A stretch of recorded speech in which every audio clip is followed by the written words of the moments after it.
परेशानियाँ किसके जीवन में नहीं होती।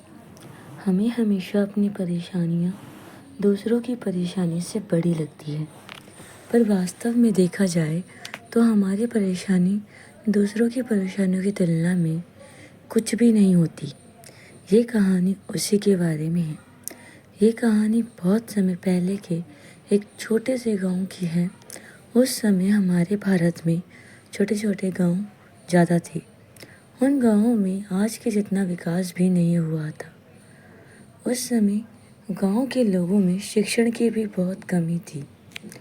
अच्छा शिक्षण ना मिलने के कारण लोगों में अज्ञानता का प्रमाण बहुत ज़्यादा था। गांव के सभी लोग अपनी छोटी छोटी समस्याओं से बहुत ज़्यादा परेशान रहा करते थे। एक दिन इस छोटे से गांव में भ्रमण करते हुए एक बहुत विख्यात संत महात्मा पधारे। ये संत किसी की भी समस्या का चुटकियों में हल निकाल देते थे। इस बात की चर्चा पूरे गांव में होने लगी। गांव के सभी लोग को कुछ न कुछ समस्या थी और इसलिए ही अपनी समस्या का निवारण लाने के लिए वो एक एक करके सारे गांव वाले संत के पास आकर इकट्ठा हो गए। सभी अपनी अपनी समस्या का समाधान लाने के लिए जल्दबाजी कर रहे थे। हर कोई सब पहले अपनी परेशानी का समाधान करना चाहता था। इस वजह से ये सब लोग इकट्ठा होकर एक साथ बोलने लगे। गांव के लोगों का इतना शोर देखकर संत को गुस्सा आने लगा और संत ने ऊंची आवाज में सबको चुप करने के लिए कहा।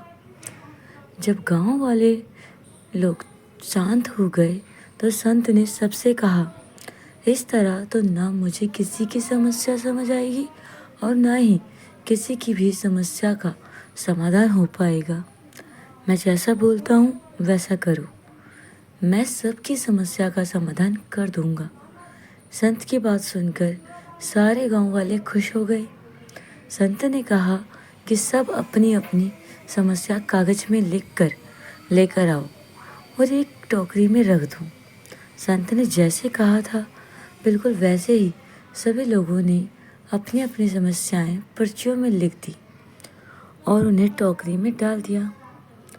इसके बाद संत ने सभी को उस टोकरी में से एक एक पर्ची उठाने के लिए कहा और अपनी शर्त बताते हुए कहा, मैं आप सभी की समस्या हल कर दूंगा, पर बदले में सबको किसी भी एक व्यक्ति की ऐसी समस्या हल करनी होगी जो उनकी समस्या से छोटी हो।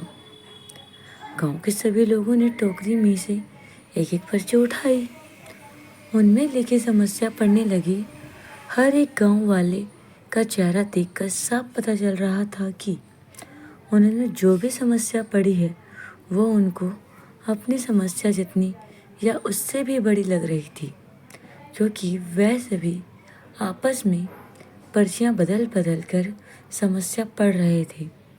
1 घंटे से भी ज़्यादा समय बीत गया।